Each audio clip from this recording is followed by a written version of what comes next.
안녕하세요. 마지막 수업 진행합니다.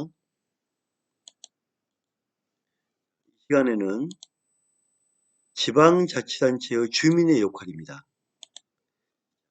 지방자치단체는 구역과 주민, 자치권을 구성 요소로 하여 헌법에 구성된 공공단체입니다.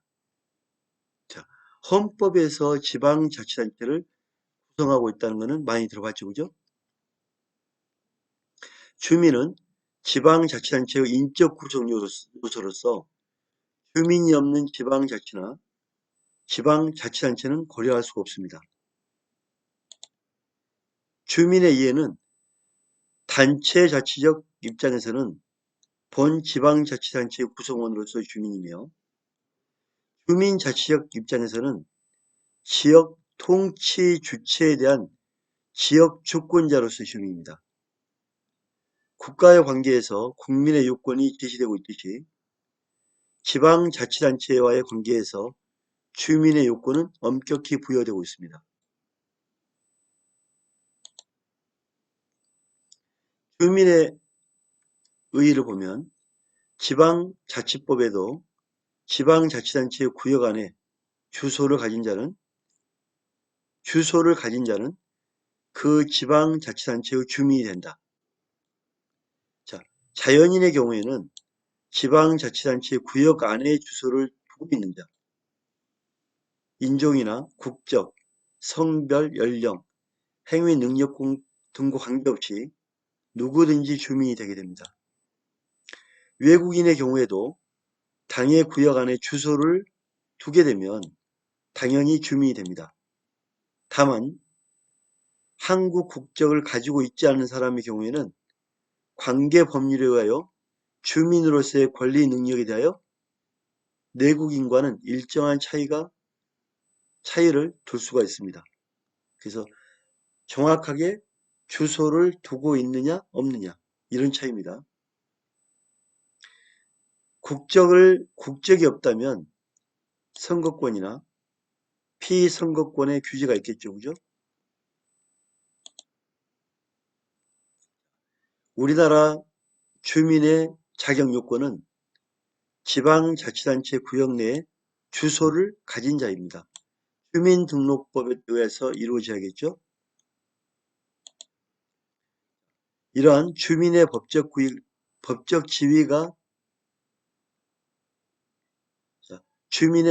지위가 있다면 주체적 지위로 참정권적 지위입니다.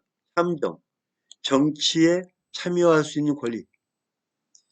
참정권자적 지위는 기본적으로 주민이 지방자치단체 운영 주체자로서 지방자치단체의 중요한 의사결정 과정에 개별적, 집단적으로 참여할 수 있는 권능과 연관되어 있습니다.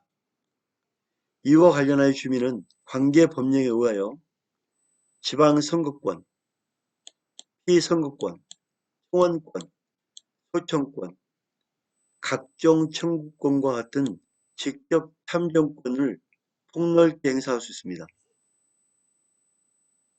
두 번째로 통제권자적 지위입니다. 주권자 및 통제권자로서 주민은 의사가 반영될 수 있는 제도적 장치, 특히 주민통제권, 주민감시권 등에 대한 제도화가 요구됩니다. 이와 같은 측면에 부여되는 지위가 통제권, 감시권자로의 지위가 주어집니다. 세 번째, 자치행정에 있어서 혜택을 볼 수가 있습니다. 수혜자, 자치행정으로부터 혜택을 볼 수 있는 지위입니다. 주민은 행정 서비스를 평등하고 공평하게 제공받을 권리가 있다는 것입니다. 그래서 자치행정에 따른 수혜자적 지위가 있습니다. 객체적으로 보면 객체적 지위는 대상자로서의 객체적 지위도 함께 가지게 되는데 마치 국민이 국가와의 관계에서 권리와 의무를 가진 입장과 비슷합니다. 객체적 지위와 연관되어 나타나는 특징인 것으로 각종 비용 부담자로서의 역할과 관계 법령에 대한 복종자로서의 역할이 있습니다. 자치행정에서 부담해야 될 비용, 법령에 따라 복종해야 될 역할이 있는 거죠. 자, 각종 비용 부담자로 지위는 지방자치제도를 시행함에 있어서 반드시 관리 운영상의 비용이 소요됩니다. 이와 같은 소요 경비는 원칙적으로 당해 지역의 주민들이 부담해야 됩니다. 두 번째, 법령 복종자로 지위입니다. 주민은 지방자치법을 비롯한 지방자치 관련 법률과 자치법규에는 조례와 규칙이 있죠. 이거를 준수할 의무가 있는 것입니다. 주민의 권리 의무는 정리해보면 참정권입니다. 첫째, 참정권. 주체적 지위에서 주민들은 지방자치제도의 운영과 관련하여 관여할 수 있는 권한을 일반적 참정권이랍니다. 두 번째로, 이 참정권에는 선거에 참여할 수 있고 공무를 맡을 수도 있습니다. 또 잘못된 거에 대해서 청원하고 소청할 수 있습니다. 억울한 거는 소청하고 바르게 하기 위해 청원할 수 있습니다. 헌법 규정상 지역 주민들은 지방자치단체 활동 전반에 대하여 청원할 수 있습니다. 또한 지방의회에 대하여 청원하고자 할 때는 반드시 지방의회 의원을 소개받아서 지방의회에 청원서를 제출해야 합니다. 다음, 주민에 대해서 주민이 직접 참정할 수 있습니다.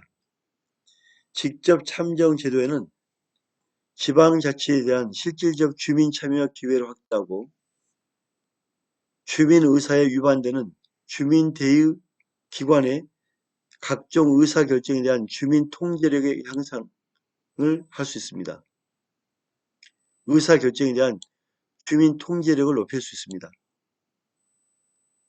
또한 주민에 의한 책임을 확보할 수 있습니다. 이러한 것들 위해 주민투표, 주민청구권, 주민총회, 주민발언권, 주민소환권 등이 일반적으로 제시되고 있습니다. 수익을 또 얻을 수 있는데 한두 번째, 수혜자로서의 역할이 수혜자. 주민은 지방자치단체의 운영 주체로서 각종 공공시설을 공평하고 공정, 균등하게 이용할 수 있을 뿐만 아니라 자치행정 서비스를 받을 수 있는 권리도 갖고 있습니다. 자, 자치행정 서비스 받을 권리. 일반적으로 이거를 수익권이랍니다. 세 번째, 쟁송권입니다. 주민은 지방자치와 관련하여 일련의 법적 다툼을 벌일 수 있는 권한으로서 쟁송권을 가지게 됩니다. 이것을 대표하는 것이 납세 등과 관련된 법적 다툼으로서 쟁송권의 행사입니다. 네 번째, 비용 부담 의무입니다. 주민은 피통치권자로서 지위로서 파생되는 다양한 형태의 의무 부담의 역할도 부여하고 있습니다. 이것이 소위 비용 부담, 법규 준수의 의무에 해당합니다. 다섯 번째, 법규 준수입니다. 주민은 지방자치제도의 운영과 관련된 통치의 대상자로서 국가와 지방자치단체가 지정한 각종 법령, 조례나 규칙 등을 성실히 준수하여야 할 의무를 가지고 있습니다.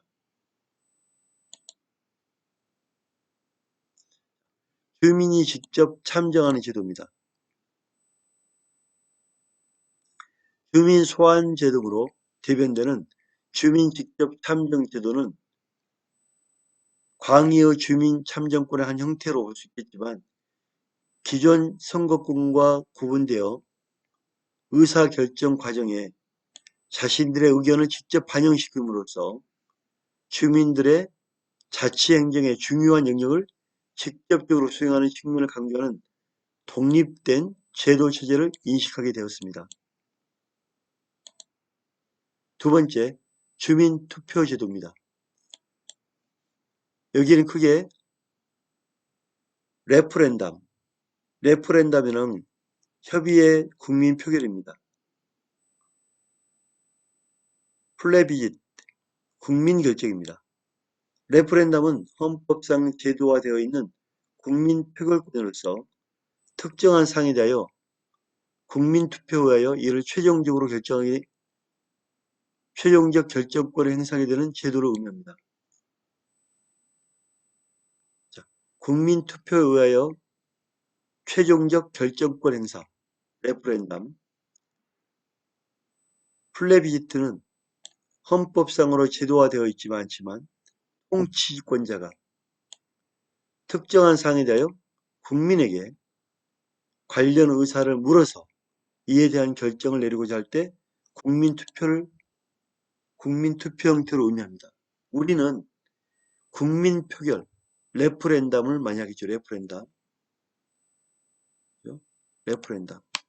통치권자가 묻는 플레비지트는 별로 많이 없었던 것 같아요. 그죠? 국민표결, 레프렌담을 많이 했죠. 그죠?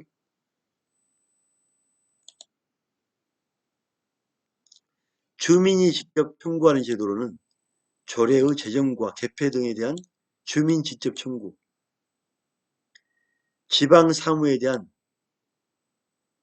주민의 감사를 청구합니다. 자, 주민소송제도가 있습니다. 주민소송제도는 지방자치단체의 위법한 행위를 주민이 자기의 권리이익에 관계없이 주민 자격으로 그 시정을 법원에 청구하는 소송 절차로서 주민 감사 청구 전치주의를 채택하고 있습니다. 주민이 먼저 감사하고 문제가 있는 것은 주민이 소송해야겠죠. 그죠?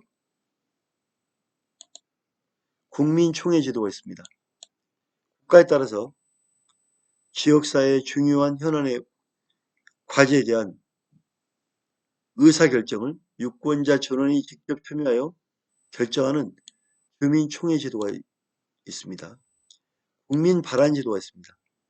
국민발안제도는 주민발안이라고 말하는데 이것은 일정 수 이상의 지역 유권자의 서명에 의하여 지방자치제도와 관련된 각종 자치헌장이나 자치법규의 제정, 개폐에 관한 법안을 주민이 직접 발의할 수 있는 제도를 의미합니다. 주민소환제도가 있습니다. 주민소환제도는 통치 주체로서 유권자가 공직에 선출된 중요한 인사에 대하여 보장된 임기와 관계없이 퇴직 등을 결정하는 정치적 행위를 말합니다. 여러 가지 그 주민으로서의 권리 관계, 지방자치단체의 주민은 어떤 권한이 있는가, 또 이러한 권리를 어떻게 사용할 것인가, 이런 주민의 권리와 의무에 대해서 한 번쯤 잘 보시기 바랍니다. 오늘 수업 받으시느라 수고했습니다. 감사합니다.